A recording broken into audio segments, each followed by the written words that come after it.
বাংলায় এক দল হবে বিজেপি পিকের দাবির পিছনে আসল রহস্য ফাঁস করলেন কুণাল। দক্ষিণ ও পূর্ব ভারতে বিজেপি গতবারের তুলনায় ভালো ফলাফল করবে।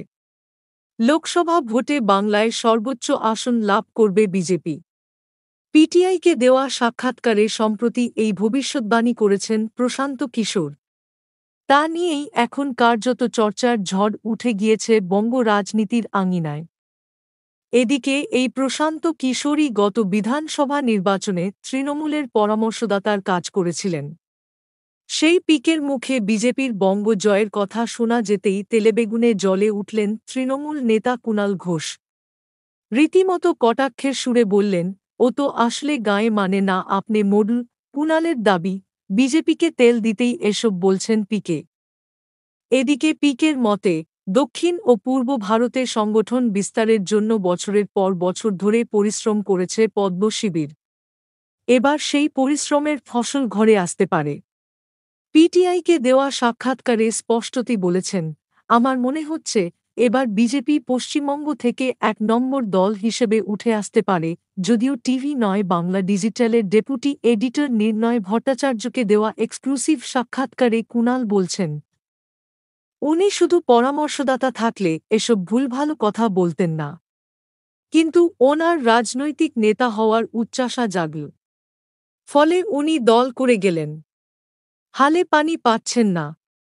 বিজেপিকে পুজো দিতে হবে। সেই রাজনীতির সমীকরণে উনি বিজেপিকে তেল দিয়ে কথা বলছেন। উনি যদি সত্যি ভোট কুশলী থাকলে তাহলে এ কথা বলতে পারতেন না। এখানেই না থেমে পিকের কর্মদক্ষতা নিয়ে প্রশ্ন তুলে তিনি বলেন, ২০২১ সালেই তো উনি হিসাব মেলাতে পারেনি। আমরা বলেছিলাম তৃণমূল ২০০ পার করবে। এর জন্য ভোট কুশলী হওয়ার প্রয়োজন নেই। প্রশান্ত কিশোর আসলে গায়ে মানে না আপনি মডুল ব্যবসা করতে এসেছিল, এখন বিজেপিকে তেল দিতে গিয়েছেন। প্রসঙ্গত ইতিমধ্যেই বাংলায় এসে লোকসভা ভোটে বঙ্গ বিজেপির টার্গেট ঠিক করে দিয়েছেন অমিত শাহ।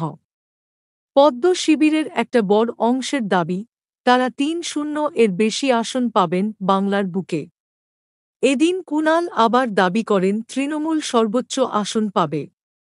তাঁর কথায়, এই মুহূর্তে ভোট হলে তৃণমূল ৩-০ থেকে ৩-৫ আসন পাবে। কিন্তু আগের ভোটে পিকের সাহায্য নেওয়ার প্রসঙ্গ উঠতেই কুণালের উত্তর, বিজেপিও এরকম সাহায্য নিয়েছে। কংগ্রেসও নিয়েছে। তৃণমূলও নিয়েছে। এটা নতুন নয়। কিন্তু ভোট কুশলীর যখন নেতা হওয়ার মানসী